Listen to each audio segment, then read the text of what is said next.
அகர முதல எழுத்தெல்லாம் ஆதே பகவன் முதற்றே உலகு. பாக்குப்பன். வணக்கம். இன்று என் சிதறல் வாங்குவோம் நாலடி.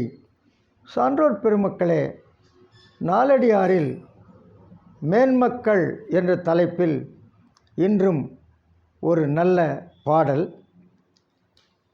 பிறர் மறையின் கண் செவிடாய் திறனறிந்து ஏதிலார் இல்கண் குருடனாய் தீய புறங்கூற்றில் மூங்கையாய் நிற்பானேல் யாதும் அறம் கூற வேண்டா அவர்க்கு.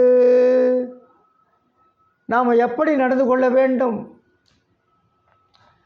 எப்படி நடந்து கொண்டால் நாம் மேன்மக்கள் என்ற பட்டியலில் வருவோம் என்று இந்த பாடல் நமக்கு தெளிவாக கூறுகிறது. நாம் எப்படி நடந்துக்கணுமா?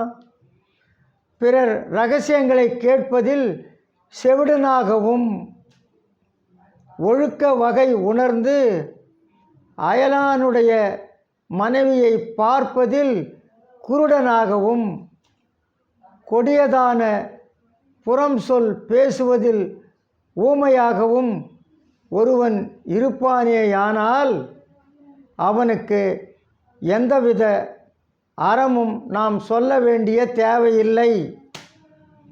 ஒன்றும் சொல்ல வேணாம்.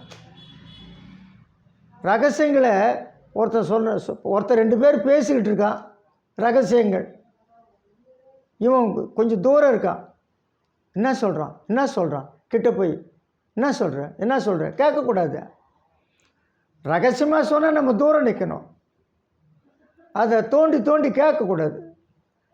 பிற ரகசியங்களை கேட்பது இல்லாமல் காது கேட்காத மாதிரி இருக்கணுமா? செவிடனாகவும் இல்லை. பிறனுக்கு உரிய மனைவியை நாம் பார்ப்பதில் குருடனாக இருக்க வேண்டுமா? அயலான் மனைவியை பார்ப்பதில் நாம் குருடனாக இருக்க வேண்டுமா? இருக்கிறதுல ரொம்ப கொடுமையானது புறம் பேசுதல் தான். புறம் கூறுதல். புறம் சொல் பேசுவதில் எப்படி இருக்கணுமா? ஊமையாக இருக்கணுமா? பேசக்கூடாதுன்னு அர்த்தம். இப்படிலாம் இருந்தால் அவனுக்கு எந்த அறமும் நீங்கள் கூற வேண்டிய தேவையில்லை. என்ன அர்த்தம்? என்ன பொருள்? பிறர் மறை கேளாமை, பிறன் மனை நோக்காமை,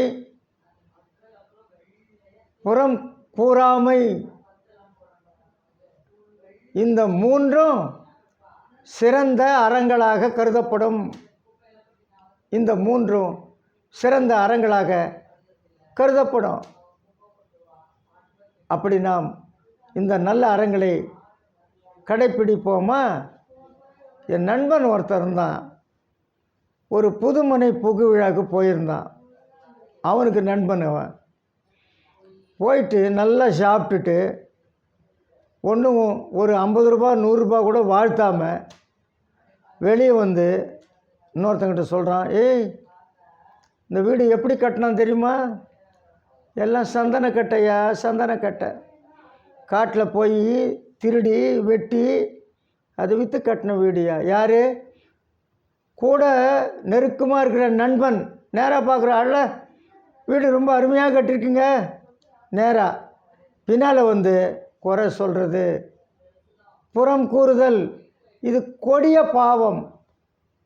அப்படி செய்யாமல் இருப்போமா?